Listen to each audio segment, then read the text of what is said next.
Sir आप आपका mute हो। माइक म्यूट है।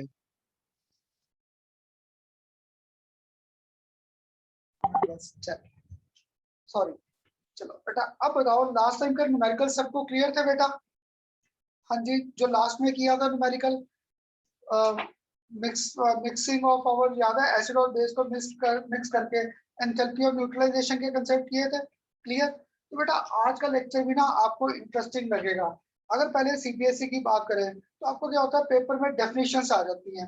What do you mean by enthalpy of reaction, what do you mean by enthalpy of combustion, enthalpy of formation या define has law, ये सारी definitions आ जाती हैं।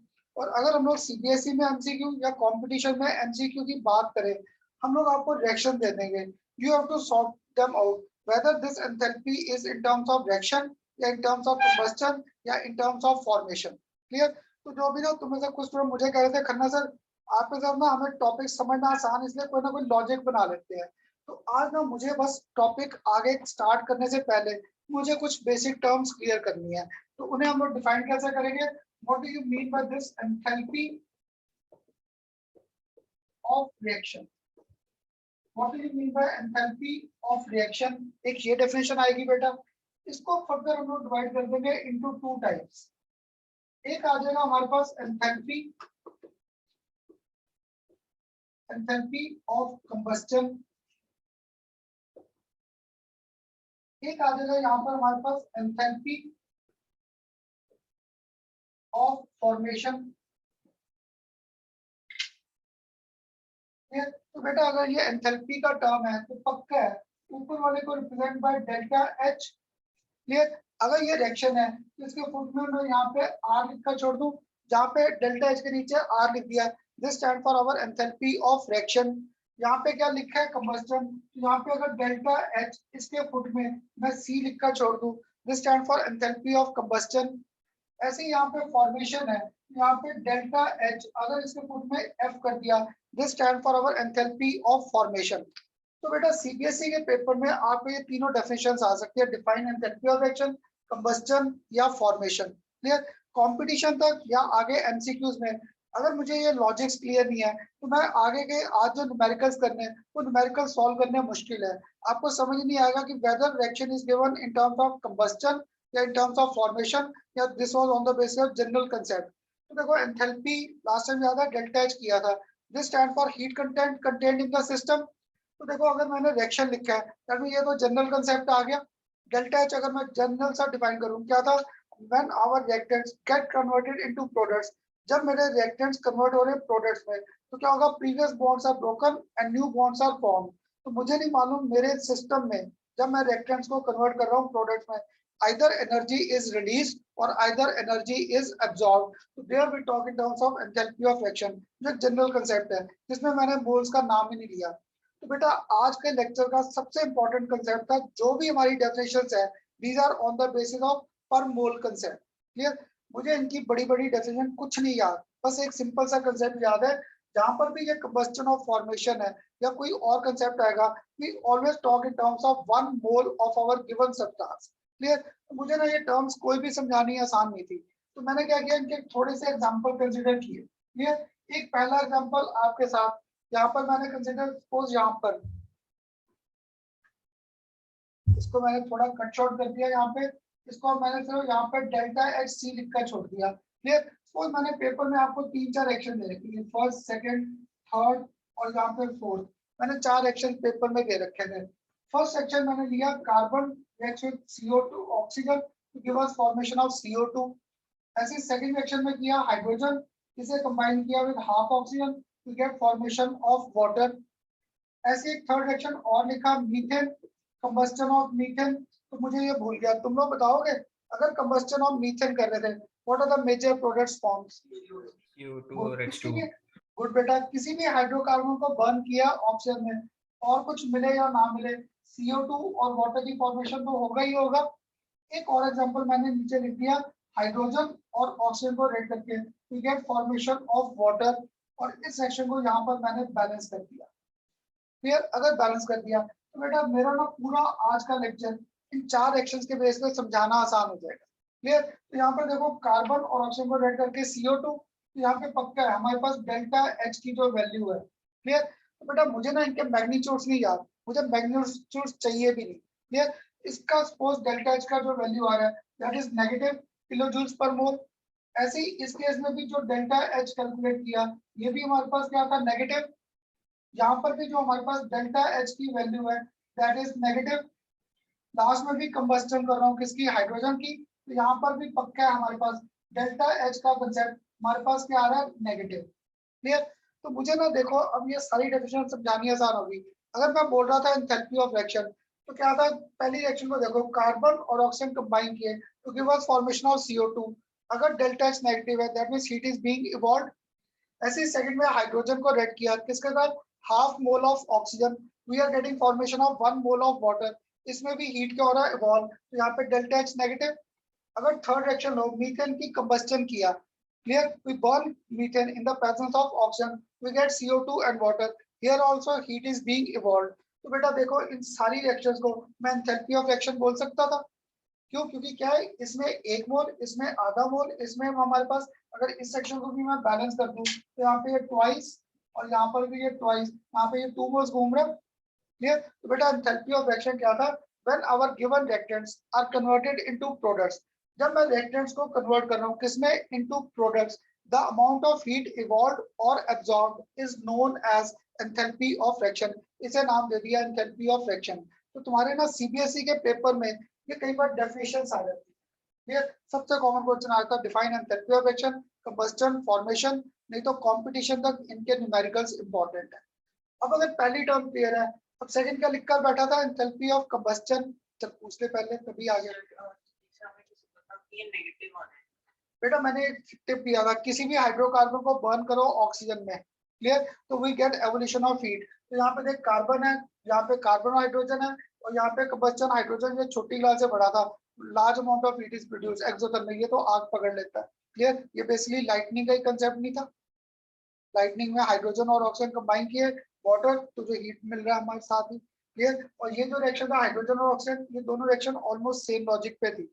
हाँ, अगर पेपर में होगा, ये तुम्हें ध्यान रखना है कि combustion of hydrocarbons always heat is evolved. अगर कोई और एक्शन होगा, अगर लास्ट टाइम याद करो मैंने किया था ए लिक्विड इनटू गैसियस, जब मैंने ए लिक्विड इनटू गैसियस दिया तब हम लोग डेल्टा एच का कंसेप्ट देंगे, वेदर हीट इज इवॉल्व्ड और एब्जॉर्ब। अभी जब भी ABCD है उनमें हम लोग कंसेप्ट कुछ ना कुछ देंगे। तो अभी तक मैंने 2 कंसेप्ट क्लियर किए, या तो हीट इज इवॉल्व्ड या हीट इज एब्जॉर्ब, या फिर साइन कन्वेंशन। अगर माइनस है तो एक्सो, पॉजिटिव है तो heat is entering our system, तो वो एंड हो जाएगा। ठीक। अब बेटा देखो यहाँ पे ना पहली टर्म तो बड़ी आसान था, इन सबको, जितनी मैंने रिएक्शन बोर्ड पर लिखा है इन सबको मैं यहाँ पे कह सकता था एंथैल्पी ऑफ रिएक्शन। ये सारी की सारी वैल्यूज मेरे पास एंथैल्पी ऑफ रिएक्शन तो पक्का है। क्लियर? अब ऊपर देखो कार्बन के कितने मोल बर्न कर रहा था, 1 मोल। क्लियर? तो मैं अब यहाँ पर एंथैल्पी ऑफ कंबस्टन डिफाइन कर सकता था easily, the amount of heat evolved और absorbed when 1 mole of the substance is burned, किसमें, free supply of oxygen, that is known as enthalpy of combustion. Clear? तो बेटा देखो सीबीएसई के, या जब आप मेरे नोट्स दूंगा आपको उनमें इतनी बड़ी बड़ी डेफिनेशंस है, तो मुझे वो डेफिनेशन वर्ड बाय वर्ड नहीं याद, मुझे यहाँ से डेफिनेशन बनानी आसान हो जाती है। अगर पेपर में आपको आया डिफाइन एंथैल्पी ऑफ कंबस्टन, तो ये एग्जांपल लिखकर मैं इजीली डिफाइन कर सकता था, the amount of heat evolved और absorbed when 1 mole of the substance is burned, free supply of oxygen. क्यों? ऊपर मैंने 1 मोल लिया, इधर मैंने आधा मोल लिया, इधर मैंने क्या लिया 2। मैं ऑक्सीजन के मोल्स फिक्स नहीं कर रहा था, इसलिए मैंने वर्डिंग क्या दे दी, free supply of oxygen, the heat evolved और absorbed is known as enthalpy of combustion. अब नेक्स्ट कौन सा क्लियर करना था, what do you mean by enthalpy of formation. अब तुम लोग देखो यहाँ पे CO2 बन रहा है 1 मोल। अब वर्डिंग ध्यान से सुनना, 1 मोल बना किससे, फ्रॉम इट्स कॉन्स्टिट्यूएंट एलिमेंट्स। तो इसके कॉन्स्टिट्यूएंट एलिमेंट्स क्या थे, कार्बन और ऑक्सीजन। तो 1 मोल CO2 बना किससे, from its constituent elements, carbon और ऑक्सीजन से कंबाइन करके। तो एंथैल्पी ऑफ फॉर्मेशन भी डिफाइन करना आसान हो गया। तो enthalpy of formation is defined as where heat evolved or absorbed when 1 mole of the substance is formed इससे from its constituent elements, जब अपने constituent element से formation हो रहा है, that is known as our enthalpy of formation। तो बेटा पहले ये बताओ, सभी से पूछना, स्वाति, वान्या, विनायक, सब बच्चों से, तुम सबको ये डेफिनेशन तीनों क्लियर हुई मुझसे, enthalpy of reaction, enthalpy of combustion और एंथैल्पी ऑफ फॉर्मेशन। हाँ जी बेटा, सबको क्लियर हुआ या कोई डाउट है बता दो, so that I should repeat. Sir enthalpy of formation दोबारा बता दो। चल ऐसा करते हैं, हम लोग दूसरा एग्जांपल पकड़ लेते हैं। यहाँ पे भी देखा क्या बन रहा है, वाटर का 1 मोल है ना, वाटर का 1 मोल बना। अगर 1 मोल बना वाटर का, तो देख यहाँ पे वाटर को बनाने के लिए क्या क्या चाहिए मुझे बताओगे? H2NO। हाँ जी, 1 मोल हाइड्रोजन और आधा मोल किसका चाहिए, ऑक्सीजन। पर 1 मोल बना वाटर का, तो मैं यहाँ पे एंथैल्पी ऑफ फॉर्मेशन डिफाइन कर सकता था। फॉर्मेशन ऑफ वाटर क्या था, when 1 mole of the substance is formed from its constituent elements. तो वाटर के कॉन्स्टिट्यूएंट एलिमेंट्स क्या थे, हाइड्रोजन और ऑक्सीजन। तो this concept is known as enthalpy of formation. अब क्लियर बेटा? Yes sir. हाँ जी, ये पूछा किसने था, स्वाति? हाँ जी बेटा, किसने पूछा था ये? गुरनूर। अच्छा गुरनूर। चल गुरनूर, अब क्लियर हुआ ये फॉर्मेशन का। तो देख यहाँ पर भी, अब इसी रिएक्शन को मैं एंथैल्पी ऑफ कंबस्टन भी कह सकता हूँ, हाइड्रोजन कह सकता हूँ इसे, enthalpy of combustion of hydrogen, क्योंकि 1 मोल हाइड्रोजन का बर्न कर रहा था, इसमें फ्री सप्लाई ऑफ ऑक्सीजन। तो दैट मींस यहाँ पर देखो, मैं इस सेक्शन में और क्या क्या लिख सकता था। मैं आपको डेल्टा एच ना देकर, मैंने पेपर में ये रिएक्शन नहीं दिया, पर अगर मैं आपको कह दूं यहाँ पर we are considering enthalpy of combustion of carbon, तब भी यही रिएक्शन नहीं है। यहाँ पर अगर मैं कर दूं enthalpy of combustion of hydrogen, तब भी यही रिएक्शन बनेगी। या यहाँ पर मैं ये भी वर्डिंग ना दूं, अगर आपको दे दूं enthalpy of formation of CO2, तब भी यही रिएक्शन लिखना पड़ेगा। इसके लिए मैं यहाँ पर दे सकता था enthalpy of formation of water, that means all means one and same thing. तो ये होगा बेटा न्यूमेरिकल्स में। किस्मत अच्छा है तब आपको रिएक्शंस दिए होंगे, अगर रिएक्शन नहीं है तो हम लोग आपको वैल्यूज देंगे। वैल्यूज देकर हमें खुद रिएक्शन बनाने की आदत डालनी पड़ेगी। इसलिए मैं आपको फर्स्ट चैप्टर से आदत डालता था, मुझे रिएक्शन याद नहीं रहते, मैं एरो पहले लगा देता हूँ, एरो लगाकर फिर कंसेप्ट लिखता हूँ। जैसे अभी भी किसी को डाउट है खन्ना सर ये कैसे लिखा, अब अगर तुम्हें आ रखा था enthalpy of formation of CO2, तुम्हारे पास आ रखा था enthalpy of formation of CO2 दे रखा है, तो देखो मैंने एरो लगाया, अब मुझे फॉर्मेशन ऑफ CO2 दिया है, तो मैंने CO2 पहले इधर लिख दिया। अब मुझे बेसिक याद था CO2 का फॉर्मेशन क्या था, 1 मोल बनता है किससे, फ्रॉम इट्स कॉन्स्टिट्यूएंट एलिमेंट्स। तो इसके कॉन्स्टिट्यूएंट एलिमेंट्स क्या थे, कार्बन और साथ में ऑक्सीजन। ऐसे अगर ये रिएक्शन था, यहाँ पे मुझे दे रखा था कंबस्टन ऑफ हाइड्रोजन, अगर मुझे कंबस्टन ऑफ हाइड्रोजन दिया था, मैंने एरो पहले लगा दिया, कंबस्टन ऑफ हाइड्रोजन, तो पक्का हाइड्रोजन इधर लिखा, इसको बर्न किया, ऑक्सीजन मिला, क्या मुझे वाटर। अब एक सेकंड करना सर, इसको आपने आधा क्यों किया, क्यों, क्योंकि मुझे कंबस्टन का बेसिक याद है कि सिर्फ 1 मोल हाइड्रोजन का बर्न कर रहा था, free supply of oxygen. That concept is on the basis of enthalpy of combustion of hydrogen. ये बेटा ऐसे कंसेप्ट है। अब बताओ सबको मेरे साथ, ये 3 definitions clear, delta H R, delta H C और साथ में एक डेल्टा एच एफ, सबको क्लियर बेटा? हाँ जी क्लियर। हाँ, सिर्फ इसे कर रहा हूँ बस, क्योंकि ये रिएक्शन तो ऊपर लिख रखा है, इसको अभी रब नहीं कर रहा। अब तुम लोग बताओ बेटा, इसको एक तो मैंने दे दिया एंथैल्पी ऑफ रिएक्शन नाम, अब सोच के आंसर देना, खन्ना सर ने पॉलिटिशियन वर्ड्स दिए थे। अब तुम लोग बताओ इस सेक्शन को मैं और क्या लिखवा दूं जिससे यही रिएक्शन लिखो, आप कोई और मत लिखो। इस सेक्शन को और क्या बोल दूं कि डेल्टा जो कैलकुलेट किया है, क्या बोलूं इसे जिससे यही रिएक्शन बने, इसे क्या बोलूं, enthalpy of combustion of methane या क्या बोलूं, कुछ बोल सकता हूँ ऐसे। मीथेन का 1 मोल बर्न हो रहा है, क्या मिल रहा है, CO2 और वाटर। तो तुम लोग बताओ इसे मैं enthalpy of combustion of methane कह सकता हूँ, कह सकता हूँ मैं enthalpy of combustion of methane. क्यों, क्योंकि यहाँ पर मेरे पास मीथेन का 1 मोल बर्न हो रहा है, तो तभी यहाँ पे मैं रिएक्शन ये भी कह सकता था enthalpy of combustion of methane, अगर बोल दूं तो means one and same thing. अब तुम लोग बताओ यहाँ पर CO2 भी बन रहा है और वाटर भी बन रहा है, इसे क्या बोलूं, एंथैल्पी ऑफ फॉर्मेशन किसका बोले, CO2। है ना, मैं भी तुम्हारी सेम में होता CO2, मैंने इसलिए अभी एक वर्ड बोला था पॉलिटिशियन वर्ड, क्लियर, क्योंकि ये पॉलिटिक्स बड़ा तंग करती है। अभी देखा वो सेक्टर 14 और 20 में वो जो पार्किंग का शुरू कर दिया है, और 14 का जो नारे लगा रहा था ना कि बंद करो बंद करो, कल परसों उसकी फोटोग्राफ आ गई, वो खुद मीटिंग में बैठे थे जब ये डिसीजन हुआ है, क्लियर, वो खुद मीटिंग में बैठे थे और बाद में जब पब्लिक ने देखा शोर डाल रहे तो उनके साथ हाय हाय के नारे लगा दिए पकड़कर। क्लियर। तो इसलिए मैं भी बोला था पॉलिटिशियन वर्ड। मैंने अब देखो फॉर्मेशन मौलिक, तूने कहा CO2, मैंने एक पर्टिकुलर वर्ड बोला था। फॉर्मेशन होता है एक मोल, पर किससे? अपने कॉन्स्टिट्यूएंट एलिमेंट से। इसके कॉन्स्टिट्यूएंट एलिमेंट्स क्या होते हैं? कार्बन और ऑक्सीजन। तो यहाँ पे तो हाइड्रोजन एक्स्ट्रा नहीं आ गया। क्लियर। तो that means this can not be considered enthalpy of formation of CO2। ना इसे enthalpy of formation of water कह सकता हूँ। क्यों नहीं कह सकता? क्योंकि यहाँ पे 2 मोल्स ऑफ वाटर बने। क्लियर। CO2 का 1 मोल जरूर बना, पर क्या था? इसको बनाने के लिए सिर्फ ये रिएक्शन था जो which holds good, because here we are considering just its constituent elements. तो बेटा इसलिए कंपटीशन में अरुण अगर ध्यान दो, सबसे आसान MCQ यही आता है। हम लोग आपको 3-4 रिएक्शन देंगे, आपको सॉर्ट आउट करना है what type of reactions are these, combustion, formation of what concept. तो तुम बच्चे ना पता क्या करते हो CBSE के लिए, इन डेफिनेशन को बुक में से रट्टा लगा लिया। क्लियर। ये एग्जांपल्स नहीं क्लियर करते। तो मुझे याद है बेटा तुम्हारी स्टेज में जब मैं पढ़ता था 11th-12th में, मेरे सर की आदत क्या थी? 3-4 एक्शन पकड़ते थे, 3-4 एक्शन पकड़ के पूरा चैप्टर कवर करते थे। देखो मैंने भी आज आपके साथ 4 एक्शंस ली, 4 एक्शन लेकर मैंने ये सारे कंसेप्ट और आगे हैज लॉ के न्यूमेरिकल्स, आधा चैप्टर ऑलमोस्ट इन न्यूमेरिकल्स का इन्हीं रिएक्शंस पे क्लियर करना। क्लियर। आधा इसलिए बोल रहा हूँ, किसी को लगे खन्ना सर अभी तो पढ़ा भी है, यही कंसेप्ट आगे हमारा सेकंड लॉ में यूज होगा। इनमें देखो हीट इवॉल्व हो रहा है, तो थोड़ा सा कंसेप्ट क्लियर हो रहा है, हीट इवॉल्व हो रहा है। अगर हीट बाहर जा रही है तो इनके पास एनर्जी कम, स्टेबिलिटी ज्यादा, तो ये सारी रिएक्शन स्पॉन्टेनियस थी।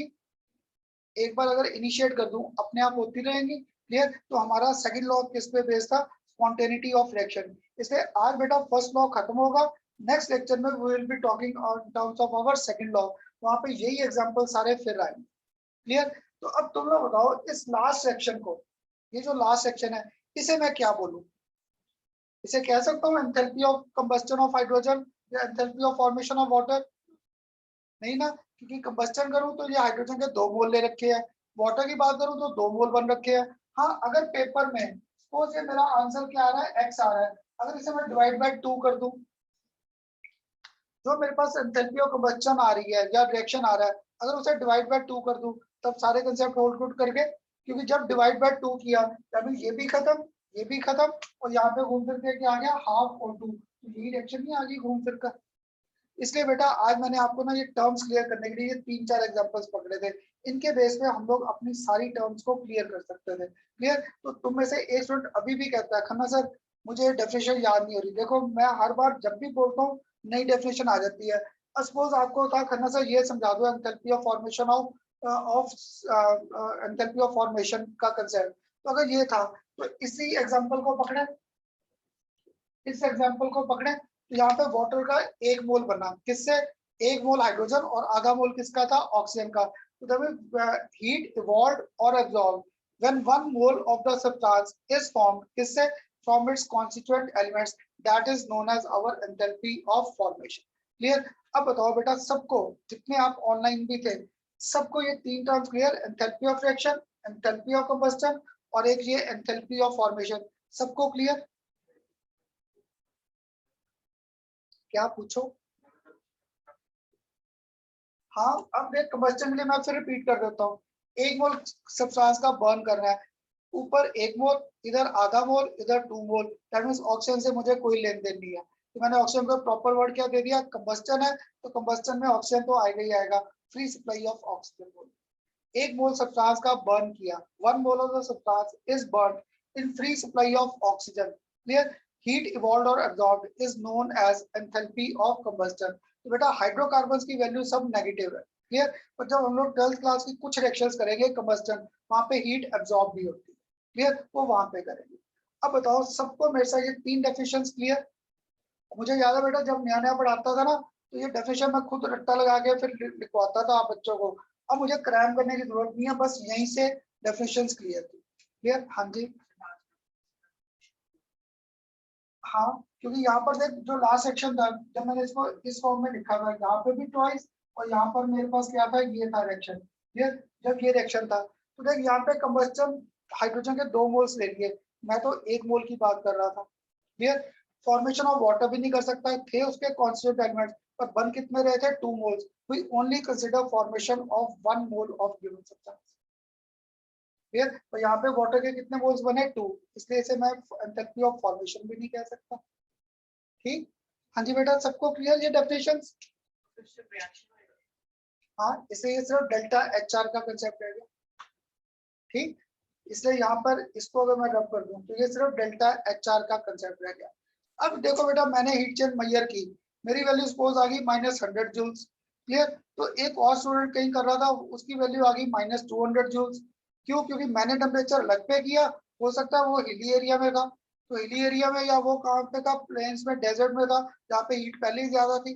तो that mean we measure these values always under standard condition. तो क्या होता है तुम्हारी पेपर में ना, बुक्स में अगर प्रदीप उठाओगे, ऐसे उसने 4-5 पेज भर दिए इनकी डेफिनेशंस के। उससे पहले ये सारी डेफिनेशन थी, बाद में क्या किया, इन सब के साथ वर्ड ऐड कर दिया, स्टैंडर्ड एंथैल्पी ऑफ फॉर्मेशन। यहाँ पे वर्ड ऐड कर दिया स्टैंडर्ड एंथैल्पी ऑफ कंबस्टन, इसमें वर्ड ऐड कर दिया स्टैंडर्ड एंथैल्पी ऑफ फॉर्मेशन। तो जब स्टैंडर्ड कर दिया तो we keep temperature standard, so we measure these heat changes at room temperature। तो याद है रूम टेम्परेचर क्या था, 25। तो जब भी बेटा मैंने आपको यहाँ पे रूम टेम्परेचर दे दिया या स्टैंडर्ड वर्ड दे दिया, मींस अब मैं आपको पेपर में टेम्परेचर नहीं दूंगा, क्योंकि याद है हम लोगों ने न्यूमेरिकल्स किए थे, delta H is equal to delta U plus delta N G R T. Clear? तो अगर मैंने यहाँ पे ना इनको एक नया सिंबल दे दिया, स्टैंडर्ड को एच नॉट, इसको भी नोट कर दिया और इसको भी क्या कर दिया, नोट। तो अगर पेपर में आपको मैंने डेल्टा एच नॉट एफ दिया है, तो हमें here we are measuring this heat change at room temperature. तो रूम टेम्परेचर क्या है, 25 डिग्री सेंटीग्रेड। तब हम लोग आपको टी नहीं देंगे, आपको ध्यान रखना होगा। अगर आपको यहाँ पर मैं कर देता डेल्टा एच नॉट और यहाँ पे कर देता delta U naught. Clear? This stand for our standard changes. Measurement take place at standard. Standard हम लोग क्या मानते हैं, रूम टेम्परेचर, क्योंकि रूम टेम्परेचर हमारा लाना सबसे आसान है।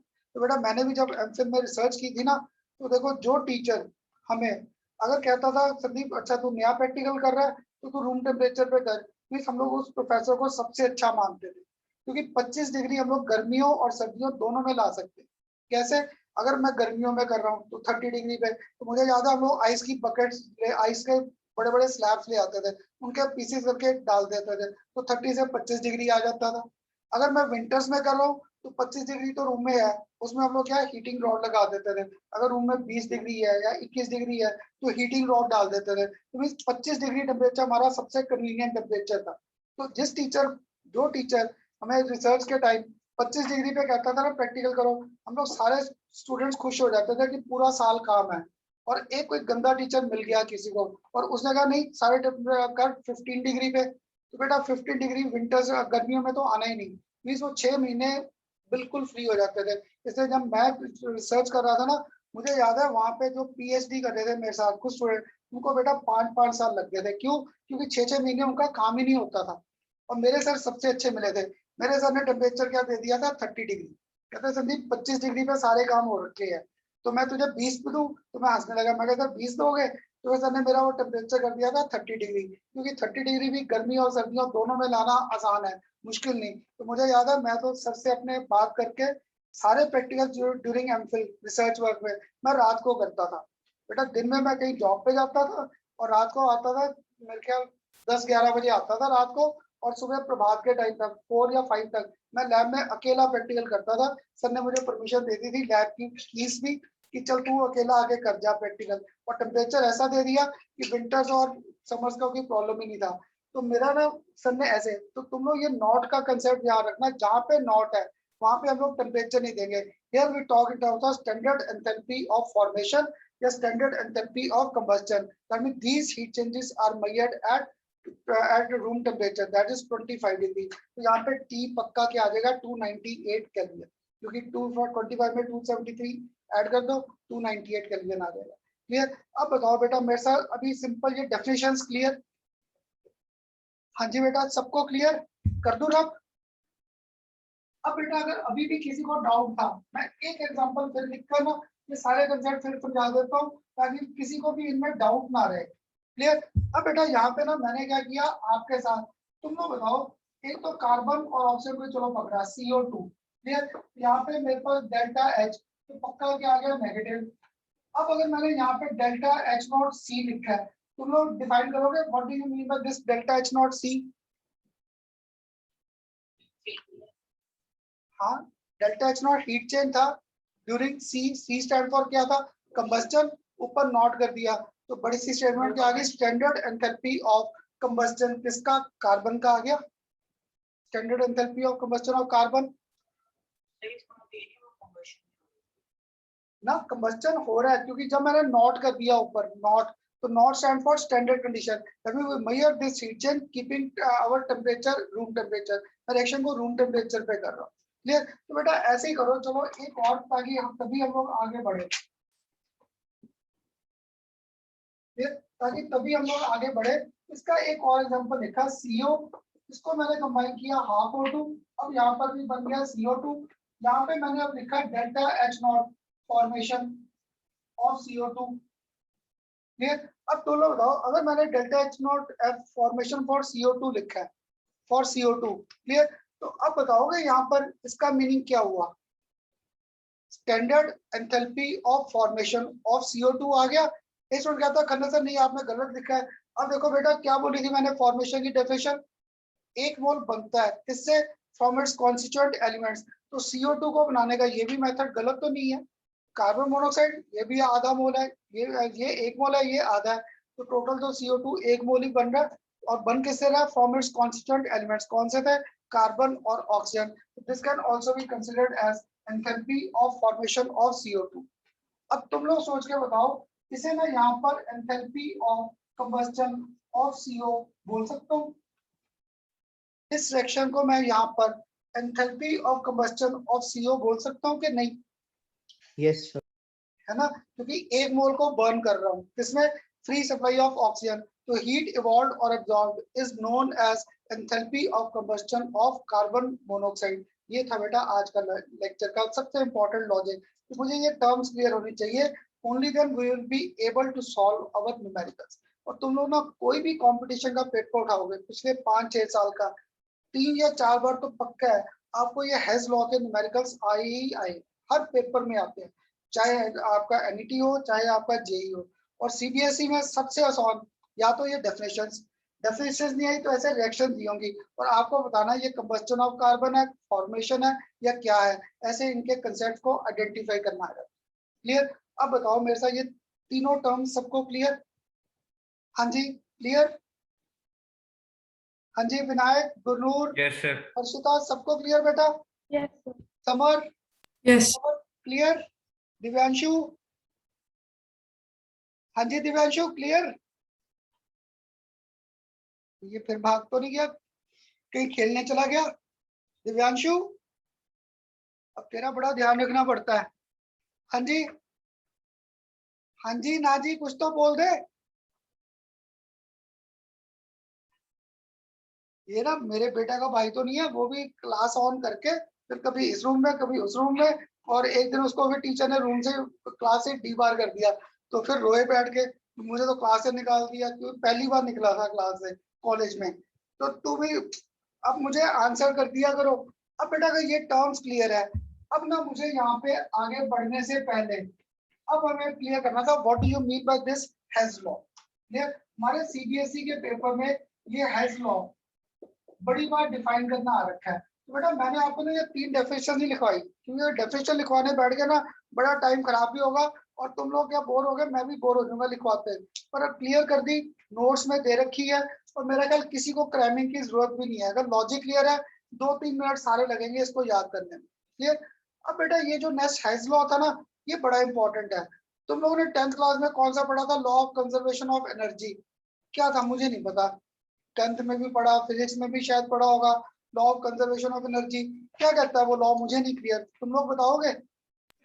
Energy can neither be destroyed nor be created. It can only be converted from one form to another. Good, इससे तो बड़ा प्रॉपर सुना दिया है, energy can neither be created not destroyed but can be converted from one form to another.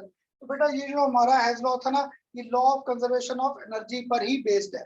Clear, ये law of conservation of energy पर ही based था। कैसे, इसने कहा मेरे पास यहाँ पर रिएक्टेंट्स है, यहाँ पर मेरे पास क्या प्रोडक्ट्स। क्लियर, इसने कहा अगर मैं इस पाथ से जा रहा हूँ थ्रू दिस पाथ ए, मैं पाथ ए से जा रहा हूँ, क्लियर, या मैं इसको कर रहा हूँ पहले कन्वर्ट ए में, ए से इसको कन्वर्ट कर रहा हूँ, एक बार इसको दिया रिएक्शन थ्रू पाथ 1, एक बार मैंने आर को पहले कन्वर्ट किया ए से कन्वर्ट किया बी, बी से कन्वर्ट किया सी और सी से कन्वर्ट किया पी, क्लियर, और ये पाथ फॉलो किया सेकंड। तो ये हमें लॉ क्या कहता है, whenever reactants are converted into products through path 1 or through path 2 where series of reactions are taking place, heat evolved or absorbed will remain same।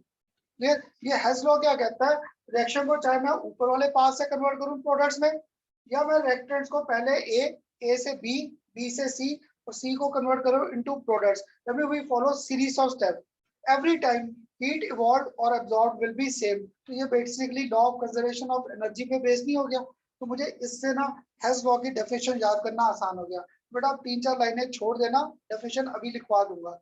ये रिएक्शन क्या, हेज लॉ क्या कहता है, reaction takes place in one step or series of steps, clear, amount of heat evolved or absorbed will remain same, कि जो reaction में heat change हो रहा है that will remain same, clear। हाँ पूछ। सर जैसे अगर एक करंट एक लाइट को ग्लो कर रहा है और एक करंट सीरीज ऑफ लाइट्स को ग्लो कर रहा है 100, हाँ तो सर उसमें तो ज्यादा हीट इवॉल्व तो उसमें होएगा ना, तो तो- अगर जैसे चेंज हो रहा है तो हीट इवॉल्व होएगी। देख अब तू कहाँ हीट और करंट पे चला गया, हीट और करंट ना वो तुम्हारा आ गया फिजिक्स में। तो फिजिक्स में क्या होता है हमारे पास, अभी तुम लोगों ने पढ़ लिया नहीं तो आएगा आगे, स्नेल्स लॉ करके आता है, H = I²R, क्लियर। तो I²R क्या होता है, करंट जहां से भी पास हो रहा है, जहां से भी, और कुछ करे या ना करे, हीटिंग इफेक्ट तो आएगा ही आएगा। अगर ज्यादा क्वांटिटी है तो हीटिंग इफेक्ट ज्यादा। इसलिए जो हमारे लगे हुए जनरेटर्स वो सारे किस पे होते हैं, वो हमारे पास क्या होते हैं, स्टेप अप, पहले स्टेप डाउन से आती है वोल्टेज, हमारे जो हमारे स्टेशन है उन सब में वोल्टेज ट्रांसफर होती है स्टेप डाउन करके, क्योंकि अगर स्टेप अप करके करते हैं तो हीट क्या होगी, ज्यादा प्रोड्यूस, तो करंट का लॉस हो जाता है। वो तेरा बेटा चला गया फिजिक्स में। मैं यहाँ पे बात इनकी कर रहा हूँ रिएक्शंस की, हम लोग यहाँ पे बात कर रहे हैं रिएक्शंस की, कैसे इस को अभी तक करना, तो मुझे तो ये समझ नहीं आया आपने क्या किया। एग्जाम्पल पे क्लियर करें।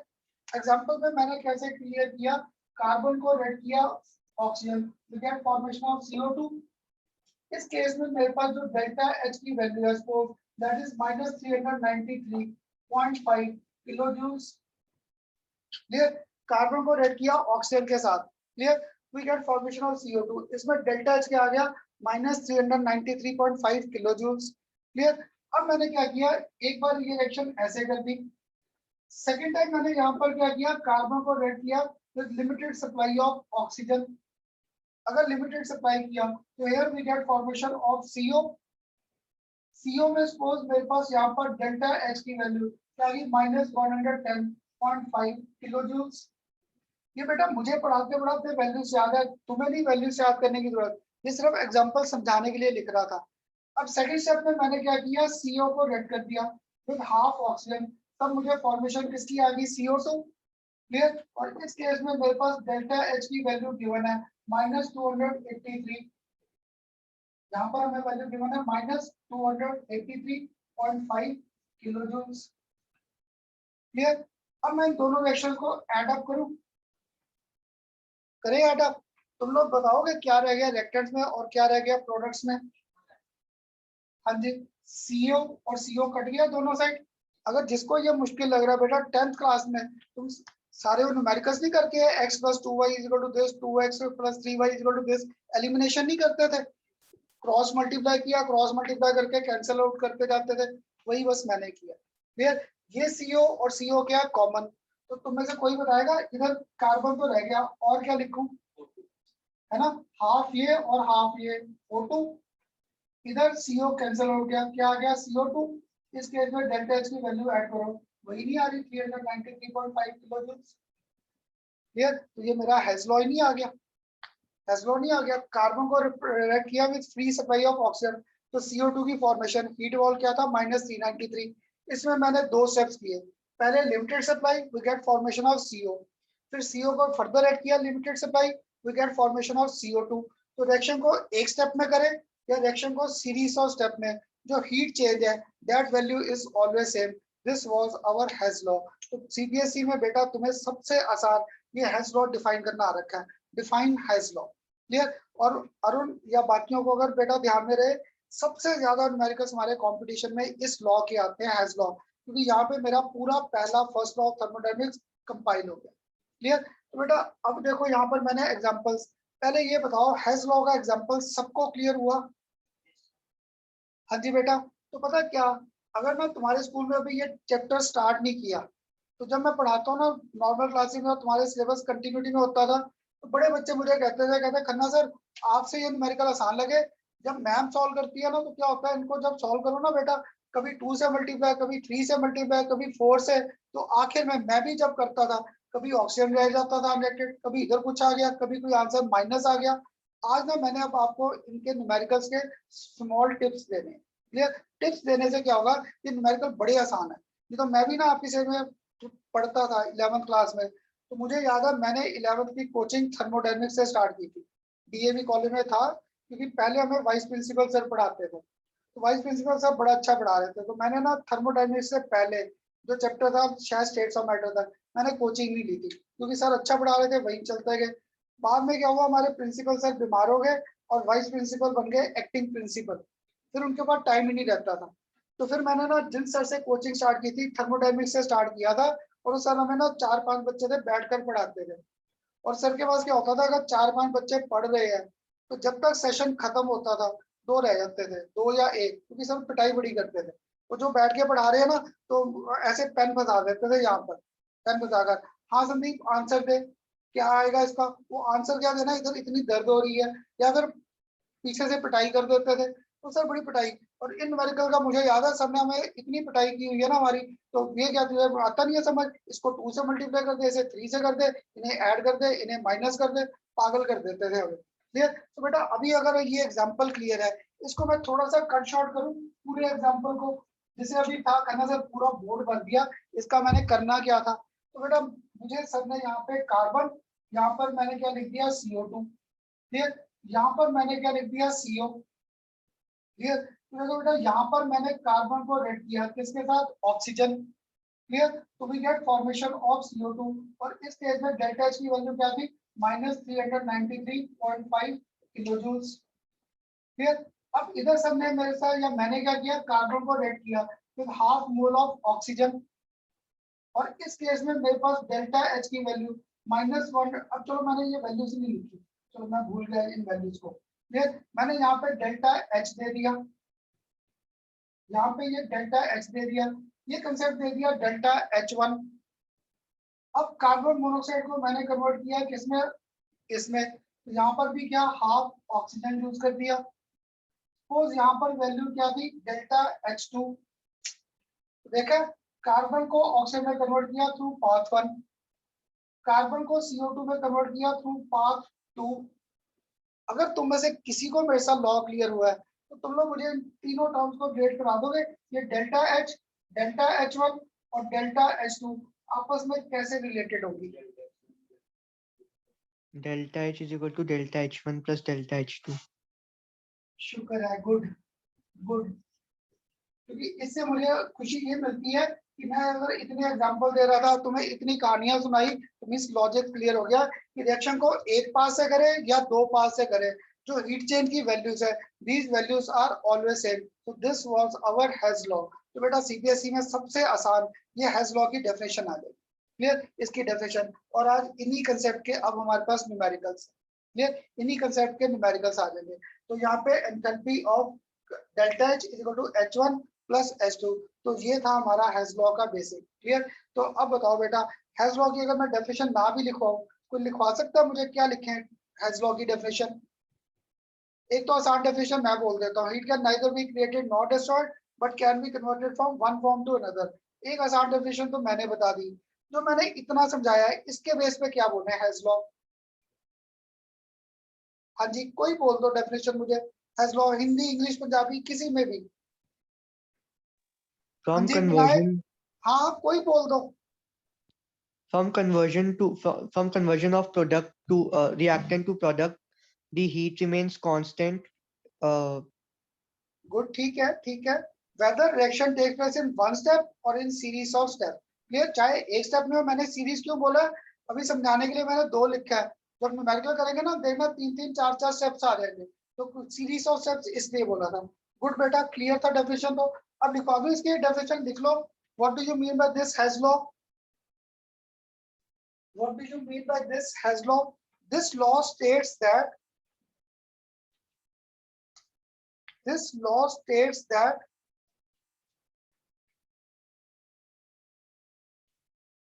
total amount of heat evolved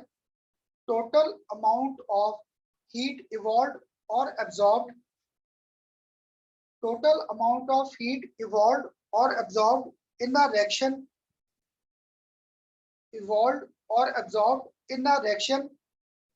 is same whether the reaction takes place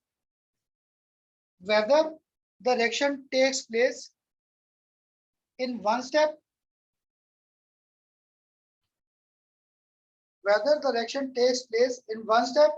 or in series of steps. Whether reaction takes place in one step or series of steps. हाँ जी बेटा, क्लियर सबको clear? तो देखो बेटा, अभी तक तो सारा थ्योरी पार्ट चल रहा था हमारा, इन सारी टर्म्स को क्लियर किया। तो एक बार फिर रिपीट करता हूँ, सीबीएसई में सबसे आसान क्वेश्चन आ सकता है इन सबकी definitions, define this Hess law. Clear? Competition या सीबीएसई में जब एमसीक्यू के क्वेश्चंस आएंगे, इन केस, क्योंकि बेटा तुम्हारा जो सेकंड यूनिट है वो अभी तक जो गवर्नमेंट ने हमें कहा है second unit, that will be our descriptive, in that MCQs might be added, उनमें शायद एमसीक्यू ऐड करे, नहीं तो पेपर हमारा सब्जेक्टिव रहेगा सेकंड, उनमें बेटा ये डेफिनेशंस आने के चांसेस है। नहीं तो अगर एमसीक्यू ऐड किए या कंपटीशन में इनका सबसे आसान एमसीक्यू आ रखा है, हम लोग रिएक्शन दे देंगे, आपको सॉर्ट आउट करना है इनमें एंथैल्पी ऑफ रिएक्शन है, एंथैल्पी ऑफ कंबस्टन है या एंथैल्पी ऑफ फॉर्मेशन के कांसेप्ट्स है, ये फाइंड आउट करना, या फिर इसके न्यूमेरिकल सबसे ज्यादा इंपॉर्टेंट है। तो बेटा मैं भी ना काफी साल पहले जब बिल्कुल कह दो नया पढ़ा ही रहा था, तब मैं भी न्यूमेरिकल इनके बुक जैसे ही करता था। जैसे बुक में ना दे रखा था, इसे मल्टीप्लाई करो, इसे इससे करो, फिर ऐड करो, फिर माइनस करो, ऐसे ही करता था। फिर एक साल ना तुम में से कोई स्टूडेंट एक बार मुझसे ले आया प्रदीप की बुक में से, और कंपटीशन में क्वेश्चंस आए थे, उन्होंने क्या किया, ये वैल्यूज नहीं दिए बेटा, मैंने यहाँ पे H1 H2 के कंसेप्ट दिए, तो वहां पे क्या हुआ, ये वैल्यूज नहीं थी, उनमें XYZ दे रखे थे। तो उस स्टूडेंट ने मुझे कहा खन्ना सर प्रदीप में पता नहीं क्या है, आपने तो इतना बड़े बड़े मेथड कराए, उसने पीछे हिंट दिया कि ये -x +2x +3x ऐसे करके आंसर आ रहे। तो बेटा क्वेश्चन तो उसने पूछा, पर उस दिन के बाद मुझे ये हैज लॉग न्यूमेरिकल्स बड़े आसान हो गए, क्योंकि हम लोग इनको ना बड़ा सिंपल सा कंसेप्ट है, तो वो सिंपल से कंसेप्ट के बेस पे मुझे कंपटीशन के न्यूमेरिकल सॉल्व करने आसान।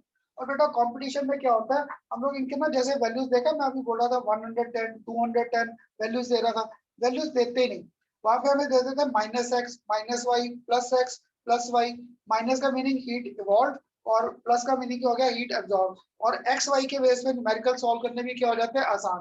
तो बेटा वहां से मुझे टिप मिला कि ये न्यूमेरिकल तो बड़े आसान थे। क्लियर? तो आज तुम्हारे साथ अभी एक पहला सिंपल न्यूमेरिकल कर रहा था, इसको बड़े करेंगे आज, आगे पूरा लेक्चर बाकी हमारा इनके न्यूमेरिकल्स पे ही है। क्लियर? तो सपोज आपके पेपर में मैंने ये दे दिया, मुझे चाहिए enthalpy of formation of methane. बेटा ये मुझे पेपर में आ रखा था, find enthalpy of formation of methane, तो यहाँ पे स्टैंडर्ड था, तो चलो मैं भी स्टैंडर्ड कर देता हूँ। मैंने आपको standard enthalpy of formation of methane कहा था फाइंड करो, इसके लिए मैंने क्या किया, यहाँ पर आपको standard enthalpy of combustion of carbon दे दी, और ये वैल्यू दे रखी है -x किलोजूल्स पर मोल, ये वैल्यू दे रखी है। सेकेंड वैल्यू मैंने आपको यहाँ पर दे दी enthalpy of formation of water, ये वैल्यूज को दे दी -y किलोजूल्स पर मोल। क्लियर? इसके लिए मैंने एक और वैल्यू आपको दे दी यहाँ पे, enthalpy of combustion of methane, enthalpy of combustion of methane, ये वैल्यू दे दी, तो ये वैल्यू दे दी -z किलोजूल्स पर मोल। क्लियर?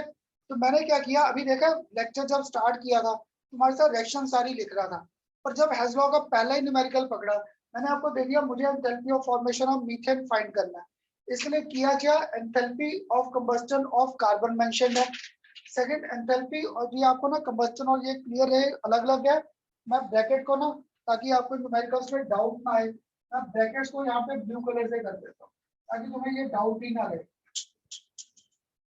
इनको ब्लू कलर से कर दिया ताकि तुम्हें ये ब्रैकेट का डाउट ही ना रहे। तो यहाँ पर ये कंसेप्ट दे रखे हैं। क्लियर? तो अब क्या था, मेरे जैसा स्टूडेंट तो ना पेपर में न्यूमेरिकल छोड़कर आ गया, और मुझको गालियां देता आ गया बाहर। तो खन्ना तो कहता था रिएक्शन करके जाओ, पेपर में रिएक्शन तो आए नहीं, क्लियर, वो तो पेपर में छोड़ छाड़ के आ गया, क्लियर। पर अगर तुम्हें मेरे साथ कंसेप्ट क्लियर था, मैंने आपको रिएक्शन लिखने की आदत फर्स्ट चैप्टर से डाल रहा था, तो यहाँ पर क्या किया, पहली रिएक्शन अगर बनाऊं, मैंने एरो लगा दिया। अब फॉर्मेशन किसकी फाइंड करना है, मीथेन। अगर मीथेन की करना है तो पक्का है मेरा मीथेन इधर घूमेगा CH4। तो फॉर्मेशन की डेफिनेशन क्या थी, एक मोल बनता है किससे, फ्रॉम इट्स कॉन्स्टिट्यूएंट एलिमेंट्स। इसके कॉन्स्टिट्यूएंट एलिमेंट्स क्या थे, कार्बन और हाइड्रोजन। तो हमें पक्का है यहाँ पे कार्बन और हाइड्रोजन को रेड कर दूं तो मेरी देखो रिएक्शन खुद नहीं बन रही। तो मुझे यहाँ पर इस डेल्टा H0 की वैल्यू को फाइंड आउट करना है, क्लियर। मैं sorry, enthalpy of formation of methane, मैंने ये वैल्यू यहाँ पर फाइंड करनी है। अब देखो एक स्टूडेंट तो ऐसे करके बैठ गया, बैलेंस की मैंने, क्योंकि एक मोल ये तो बना दिया पर हाइड्रोजन तो सिर्फ 2 है, तो हमें यहाँ पर कार्बन प्लस 2H2 करना पड़ेगा। ये तो मुझे रिएक्शन करना है, मुझे 3 रिएक्शन दे रखी है, फर्स्ट, सेकंड और एक थर्ड। मुझे रिएक्शन फिर नहीं आते, मैंने एरो लगा दिया। अब पहली रिएक्शन में कंबस्टन किसका दिया, कार्बन। अगर कंबस्टन कार्बन का किया है, अब देखो मैं इधर से नहीं लिख रहा था, मैंने रिएक्शन इधर से स्टार्ट करना है। कंबस्टन है तो ऑक्सीजन पक्का है, कार्बन है तो कार्बन तो पक्का लेना ही है। ये दोनों को कंबाइन करूं तो क्या बनना है, CO2। तो इसमें मेरे पास डेल्टा H0 C, और ये कौन सा यहाँ पे हमारे पास कार्बन। तो यहाँ पे कार्बन की वैल्यू मेरे पास, ये वैल्यू क्या दे रही है हमें यहाँ पर, -X किलोजूल्स पर मोल। यहाँ पर ये पहली रिएक्शन बन गई, क्लियर। अब तुम में से कोई बनवाएगा सेकंड रिएक्शन, चलो यार Excuse me, हम sir. लोग पूरा इकट्ठा करते हैं। अब फॉर्मेशन किसका, वाटर। तो तुम लोग बताओ फॉर्मेशन ऑफ वाटर है, इधर से स्टार्ट करूं, है ना। अब इधर से करना पड़ेगा क्योंकि वाटर है, तो मैंने वाटर लिखा। मुझे बेसिक डेफिनेशन याद थी, वाटर बनता है किससे, फ्रॉम इट्स कॉन्स्टिट्यूएंट एलिमेंट। इसके कॉन्स्टिट्यूएंट एलिमेंट्स क्या थे, हाइड्रोजन और साथ में क्या गया, हाफ ऑक्सीजन। तो यहाँ पर मेरे पास डेल्टा H0 F किसका दे रखा है, वाटर, और इसकी वैल्यू क्या दे रखी है, -Y। अब मुझसे लास्ट सेक्शन नहीं बन रही है, तुम लोग बनवाओगे, मुझसे नहीं बन रही, है ना, गुड। कंबस्टन है किसका, मीथेन। बेटा ये तुम्हारे ग्रुप से ना मुझे अच्छा लगता है, नहीं तो जब मैं टेस्टों में भी न्यूमेरिकल डालता हूँ ना, आधे से ज्यादा स्टूडेंट बेटा डेफिनेशन इस चैप्टर की ठीक करते हैं पर न्यूमेरिकल बड़े गलत। पर गुड, तुम लोगों ने मुझे जितनों ने अभी तक आंसर दिया है कि मीथेन बना है तो कंबस्टन है, तो खन्ना सर पक्का रिएक्शन इधर से शुरू होगा। कंबस्टन है तो पक्का O2 तो आएगा। कंबस्टन है किसका, मीथेन का। खन्ना सर ने टिप दे रखा है, किसी भी हाइड्रोकार्बन को बर्न करो और कुछ मिले या ना मिले, CO2 और वाटर तो मिलना ही है। ये एंथैल्पी ऑफ कंबस्टन इसका आ गया यहाँ पर CH4, इसकी वैल्यू क्या दे रखी है, -Z। ये आ गए, क्लियर। तो बेटा ये 3 रिएक्शंस हमारी यहाँ पर आ गई, और इसको भी अगर मैं बैलेंस कर दूं ट्वाइस, ये भी ट्वाइस और ये भी क्या आ गया, ट्वाइस, क्लियर। तो देखो यहाँ पर मेरा हेज़ लॉ नहीं आ गया यूज में, मैं यहाँ पे कार्बन को मीथेन बना रहा हूँ, क्लियर। फॉर्मेशन पूछा है, मैंने आपको 3 रिएक्शन दे रखी है, तभी मुझे इन तीनों को ऐसे यूज करना है कि घूम फिर कर यही रिएक्शन आ जाए। तो ये मेरा हेज़ लॉ नहीं आ गया। हेज़ लॉ क्या कहता था, रिएक्शन को एक स्टेप में करे या रिएक्शन को 3 स्टेप में करे, enthalpy of formation of methane should be same, clear. तो बेटा मैं ना कई साल पहले जब ये पढ़ाना शुरू किया था, क्लियर, तो बेटा मैं भी ना आपकी बुक में से ये न्यूमेरिकल कराते हुए काफी टाइम टेंशन में ही रह के करता था, क्योंकि खुद भी घर से पहले पढ़ के आता था, इसको 2 से करना है, इसको 3 से करना है। तो देखो मेरे सर ने जब ना हमारी पिटाई की, उन्होंने हमें कहा क्या ये न्यूमेरिकल देके ना, तो पता क्या, सर का जब छोटा सा रूम था, देखो सर इस टाइम भी चंडीगढ़ में one of the best teachers है, अब वो काफी ओल्ड हो गए। तो जो मैंने सुना उनका, उन्होंने पूरा अपना जो घर है उसको कोचिंग इंस्टीट्यूट और एक नया घर बना लिया सेक्टर 15 में चंडीगढ़। तो वो सर ने अब क्या किया, 2-3 स्टूडेंट्स रखे जो उन्हीं के पास आउट है, तो वो पढ़ाते हैं क्लासेस में, सर बस उनको व्यू करते हैं कि वो पढ़ा कैसे रहे हैं, क्लियर। तो मुझे याद है मेरे सर ने ना हमारी इस न्यूमेरिकल में बड़ी पिटाई कर दी थी, न्यूमेरिकल देके खुद चाय पीने चले गए, और जब आए ना कहते किया न्यूमेरिकल, हम लोग बैठे, तो मेरे जैसा कोई खन्ना सर को, मेरे सूद सर थे, तो कोई कह रहा खन्ना सूद सर हमारी ऑक्सीजन एक्स्ट्रा आ गई, कोई कह रहा था मीथेन माइनस में आ रही सर, ये हमारे से न्यूमेरिकल नहीं हुआ। तो सर ने आगे पिटाई करके हमें क्या कहा, इस न्यूमेरिकल का ये क्या मुश्किल है, इसको 2 से मल्टीप्लाई कर दो, दोनों को ऐड कर दो और इस सेक्शन को इसमें से सब्ट्रैक्ट कर दो, क्लियर। तो बेटा उन सर ने तो बड़ा आसान कह दिया कि इसको मल्टीप्लाई करो 2, दोनों को ऐड और थर्ड वाली को माइनस कर दो। हम लोग करने बैठे ना सारा न्यूमेरिकल गलत। तो तुम्हारे साथ आदत डालें इस न्यूमेरिकल को सॉल्व करने की। मुझे यहाँ पर एंथैल्पी ऑफ फॉर्मेशन इसका वर्ड करना है CH4 का। क्लियर? तो देखो मुझे यहाँ पे कार्बन कहाँ चाहिए, रेक्टेंट में। इस सेक्शन में भी कार्बन कहाँ पे है, रेक्टेंट में, है ना। अगर कार्बन रेक्टेंट में है तो हमें ये वैल्यू तो मेरी पक्का है। पहली वैल्यू जो है enthalpy of formation of methane, ये पहली वैल्यू तो मुझे ऐसे ही लेनी पड़ेगी क्योंकि कार्बन इधर है तो कार्बन इधर ही है। और इसकी वैल्यू क्या थी, -x। ये फर्स्ट वैल्यू तो पक्का ऐसा चाहेगी। अब कार्बन के बाद हाइड्रोजन कितने हैं, 2 मोल। अगर 2 मोल है, मेरे पास हाइड्रोजन किसके बेस पे दे रखा है, 1 मोल। तो मुझे कितने चाहिए, 2। मुझे 2 चाहिए तो हमें पक्का है एक तो ये टर्म प्लस में है। क्लियर? हाइड्रोजन क्या चाहिए, 2। ये 1 मोल के लिए था तो +2 इंटू -y करना पड़ेगा। क्लियर? अब थर्ड मीथेन तो घूम रहा है पर कहाँ पे है, रेक्टेंट्स। मुझे कहाँ पे चाहिए, प्रोडक्ट्स। मुझे कहाँ दे रखा है, रेक्टेंट्स। पर चाहिए किसमें, प्रोडक्ट्स। दैट मीन माइनस कर दूं, अपने आप माइनस से प्लस हो जाएगा। तो बेटा ये न्यूमेरिकल ना बड़े मैंने सोच के कराए थे।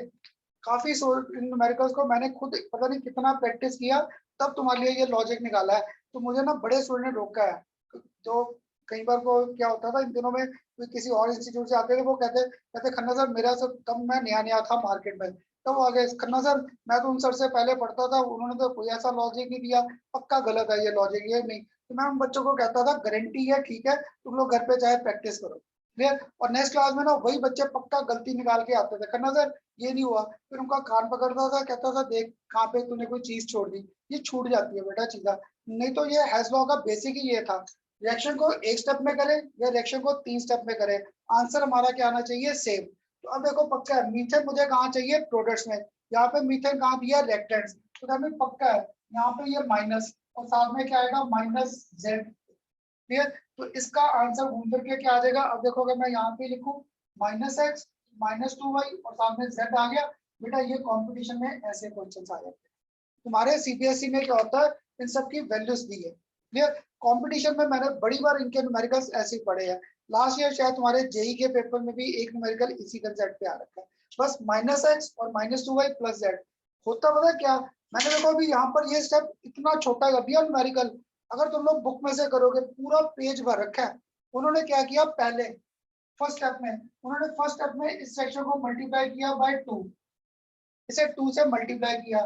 फिर उन्होंने क्या किया, फर्स्ट और सेकंड को ऐड, फर्स्ट और सेकंड को ऐड किया, ये 2 स्टेप बने। क्लियर? थर्ड में फिर क्या किया, देखो फिर मैं भी अब सोच रहा हूँ 1 + 2 हो गया। अब ये था तो subtract third from the sum of these two, subtract third from the sum of these two, तब हमारा आंसर क्या आएगा, ठीक आता है। क्लियर? तो मैं क्या था इतने स्टेप करके ना सारी बुक में पूरा पेज भर जाता है। तो तुम्हें क्या है, इन मेरे साथ ये मेरे का ये आराम रहेगा, तुम्हें जो दिया है उसे पकड़ो। क्लियर? कार्बन एक तो ये एक ही है, हाइड्रोजन 2 है तो मैंने 2 से मल्टीप्लाई कर दिया। मीथेन मेरा कहाँ पे घूम रहा है, प्रोडक्ट्स। यहाँ पे मीथेन कहाँ दिया, रेक्टेंट। मुझे दूसरी साइड चाहिए तो पक्का अगर इसको माइनस किया तो माइनस इधर जाके क्या हो जाएगा, प्लस। और तुम लोग अब घर पे चाहे ना पूरा एक न्यूमेरिकल करके देखना, सेम आंसर आएगा। और तुम्हारे कंपटीशन में ये है, तो मुझसे ना किसी ने एक्चुअल में कहानी तो तुम्हें बड़ी सुनाई, किसी ने एमसीक्यू का ही क्वेश्चन पूछा था, खन्ना सर ये क्या XYZ ये कैसे आ गए एक लाइन में, और वो ना कोई बुक फॉलो कर रहे थे उसमें सॉल्व नहीं कर रखा था, कहता वहां पे बस दे दिया अकॉर्डिंग टू हैज़ लॉ। तब उनके वो मुझसे क्वेश्चन पूछने आए, वहीं से मुझे लॉजिक मिल गया कि ये न्यूमेरिकल्स तो आसान है। क्लियर? अब एक स्टूडेंट तुम में से क्या कहता है अभी भी, खन्ना सर मुझे तो कुछ नहीं समझ आया ये क्या किया, एक और न्यूमेरिकल करें इसी कंसेप्ट पे। हाँ जी बेटा एक और करें, यस सर। इसे रब कर दूं इस न्यूमेरिकल को रब। Yes sir. क्लियर? अब बेटा क्या था, मुझे तो ना आप में से 2-3 को तो समझ आ गया। क्लियर? पर बाकी जो मेरे जैसे थे पढ़ाई में, तुम्हारी से में मेरा भी पढ़ाई में बुरा हाल था, तो मुझे ना ये समझ नहीं आया न्यूमेरिकल। अब थोड़ा सा चेंज करें, इस बार मैंने आपको यहाँ पर दे दी enthalpy of formation of benzene. इस बार मैंने पूछ लिया enthalpy of formation of benzene. इस बार मैंने आपको क्या किया, यहाँ पर एंथैल्पी ऑफ कंबस्टन और enthalpy of formation of CO2 इसकी वैल्यू दे दी। मैंने आपको यहाँ पे enthalpy of formation of CO2 ये वैल्यू मैंने क्या दे दी, -x किलोजूल्स पर मोल। एक मैंने अब आपको दे दिया enthalpy of combustion of hydrogen, ये वैल्यू दे दी -y किलोजूल्स पर मोल। एक और यहाँ पर आपको दे दी enthalpy of combustion of benzene, enthalpy of combustion of benzene, इसकी वैल्यू मैंने आपको दे दी -z किलोजूल्स पर मोल। क्लियर? बेटा आज अभी ना इन न्यूमेरिकल्स का पहला लेक्चर था, इसलिए मैं आपके साथ ये जो सारे न्यूमेरिकल्स कर रहा था, ध्यान दिया मैं सिर्फ 3 टर्म्स पे कर रहा हूँ। जब इसका सबसे गंदा न्यूमेरिकल पकड़ेंगे नेक्स्ट लेक्चर में, उसमें देखना मैं इनके 4-4, 5-5 टर्म्स कर दूंगा। क्लियर? तो अब मैंने ये टर्म्स दे दी। क्लियर? जब ये टर्म्स दी तो ये पेपर में आ गया find enthalpy of formation of benzene C6H6, इसकी फॉर्मेशन कंसीडर करनी थी। क्लियर? ये पहला enthalpy of formation of benzene C6H6, ये फाइंड करना है, ये वैल्यू हमें यहाँ पर फाइंड आउट करनी है। ये enthalpy of formation of benzene आ गई। क्लियर? अगर ये आ गई तो फिर मैं यहाँ पर पहले एरो लगा दूं, एरो लगा दिया। अब बेंजीन की फॉर्मेशन है तो बेंजीन बनाने के लिए क्या C6H6। क्लियर? अब मुझे इधर का नहीं समझ आ रहा क्या क्या लिखूं। चलो CO2 कार्बन ही लिखो क्योंकि मैंने प्रॉपर वर्ड दिया था फ्रॉम इट्स कॉन्स्टिट्यूएंट एलिमेंट्स, तो इसका कॉन्स्टिट्यूएंट एलिमेंट्स तो अभी भी कार्बन और हाइड्रोजन ही है, तो कार्बन और हाइड्रोजन को रेड कर दूं, ये बन जाएगा। अब ए स्टूडेंट तो ऐसे छोड़कर बैठ गया, ये पर ए स्टूडेंट को मालूम था 1 मोल बना है, तो 1 मोल बनाने के लिए कार्बन पक्का 6 और ये थ्राइस करना पड़ेगा। क्लियर? ये था बेटा रिएक्शंस को ऐसे करने के कंसेप्ट। अब यहाँ पर मुझे 3 रिएक्शन फिर रखी है, फर्स्ट, सेकंड और थर्ड। क्लियर? मैंने फिर एरो बीच में लगा दिया। अब बनवाओगे पहला रिएक्शन, है ना, CO2 है तो CO2 बनेगा किससे, कार्बन और ऑक्सीजन से। तो यहाँ पे पक्का है डेल्टा H0, किसका दे रखा है delta H0 value is -x। अब मैं भी आलसी था, किलोजूल्स रहने दो लिखना, -x लिख दे। ऐसे ही अब सेकंड रिएक्शन में भी एरो पहले लगा दिया, रिएक्शन बनवा दो। कंबस्टन किसका, हाइड्रोजन, तो हाइड्रोजन इसको रेड किससे किया, हाफ O2, तो फॉर्मेशन ऑफ वाटर, तो यहाँ पे delta H value -y। Clear? अब ये लास्ट सेक्शन तुम लोग बनाओगे, मुझसे नहीं बन रही, है ना, कंबस्टन ऑफ बेंजीन O2 और साथ में C6H6। अब सारे नहीं, अब कोई और खुशी विनायक वान्या कोई कराओगे मुझे, क्या करूँ इधर प्रोडक्ट्स। सर कार्बन डाइऑक्साइड और वाटर। चलो गुड, CO2 और वाटर, और इस केस में डेल्टा H की वैल्यू पक्का है क्या थी, -z। क्लियर? अब बताओ और क्या करूं, मुझे नहीं करनी आ रही, मुझे आती नहीं, बैलेंसिंग भूल गया, क्या करूं। चलो हाइड्रोजन के आगे 3 कर दिया, कार्बन का क्या करूं, 3, 6। अब ऑक्सीजन का क्या करूं, कितने ऑक्सीजन हो गए, है ना, 6 2 का 12, 12 3 15, तो या तो 15/2 लिख दूं या 7/2 लिख दिया, या यहाँ पर क्या लिख दिया 15/2। ये सुन कहता खन्ना साहब पूरी बैलेंसिंग करो, मैंने आपको पहले ही अब टिप दे दिया था कि मैंने आपको क्या कहा था, कंबस्टन और फॉर्मेशन 1 मोल पे है। अब भी बेटा मेरा पढ़ाने का मेथड देखा, पहला सिंपल न्यूमेरिकल पकड़ा था मीथेन, अब जाके उसे थोड़ा सा कंफ्यूज करना शुरू कर दिया।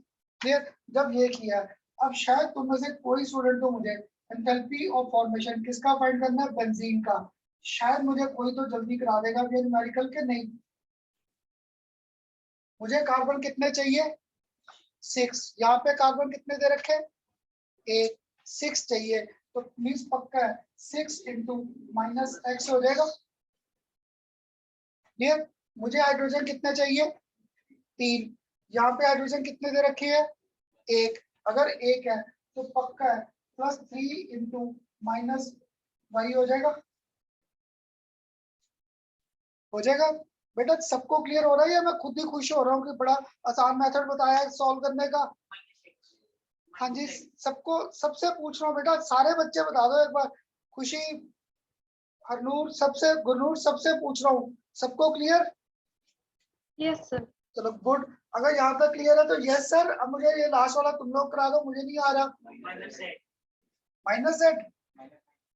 मतलब क्या सॉल्व?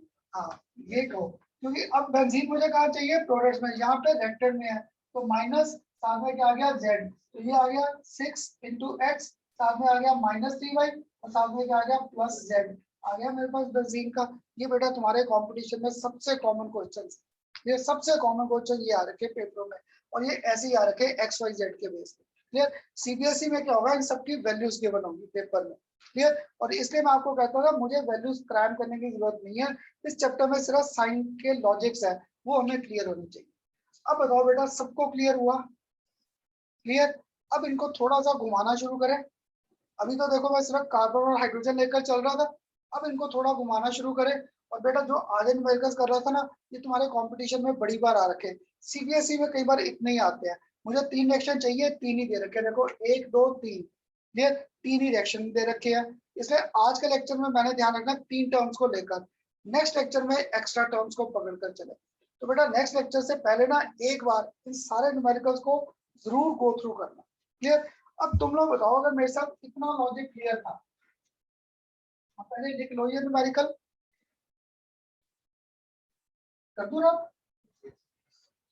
तो खन्ना सर भी ना आलसी थे, इसलिए मैं यहाँ पर जो चीजों को रब कर रहा था, कुछ अपनी मर्जी से कर रहा था रब। क्लियर? मैंने ये रिएक्शन तो यहाँ से कर दी सारी रब। क्लियर? अब सपोज पेपर में आपको मैंने यहाँ पे दे दिया enthalpy of formation of ethanol. Clear? अब जल्दी मत करना, आराम से। मैंने अब आपको यहाँ पर न्यूमेरिकल में कर दिया find enthalpy of formation of ethanol C2H5OH, इसकी वैल्यू पेपर में फाइंड करनी है। क्लियर?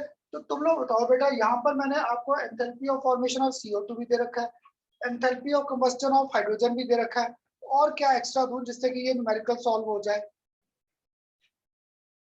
हाँ जी बेटा, कंबस्टन भी दे दिया, चलो अभी इतना नहीं कंफ्यूज करता। यहाँ पे एक और मैंने खुद आपको वैल्यू दे दी, enthalpy of combustion of ethanol C2H5OH, इसकी वैल्यू मैंने दे दी -Z किलोजूल्स पर मोल। क्लियर? मैंने ये वैल्यूज खुद दे दी पेपर में। क्लियर? तो अब ना मुझसे पहली इक्वेशन नहीं बन रही, जल्दी मत करना, आराम से। मेरे पास चाहिए C2H5OH। क्लियर? क्योंकि जब मैं टेस्ट लेता हूँ ना, तो लास्ट ईयर तक जब ऑफलाइन क्लास होती थी, टेस्ट लेता तो आधे स्टूडेंट मुझसे ये रिएक्शन पूछने बैठ जाते थे साथ में, तो मैंने आपको यहाँ पर C2H5OH दिया है। अब हाँ जी, वाटर प्लस कार्बन से क्या बनेगा मुझे बता दे, वाटर और कार्बन कंबाइन करके ये बनाएंगे? हाँ जी, एक तो देख तेरा वाटर और कार्बन का रिएक्शन तो बाहर हो गया, क्योंकि वो स्टीम और साथ में CO प्लस हाइड्रोजन बनता है, हम लोग ने हाइड्रोजन के चैप्टर में किया था। वो क्या बना था हमारे पास, वाटर गैस का कंसेप्ट। आपने क्या कहा?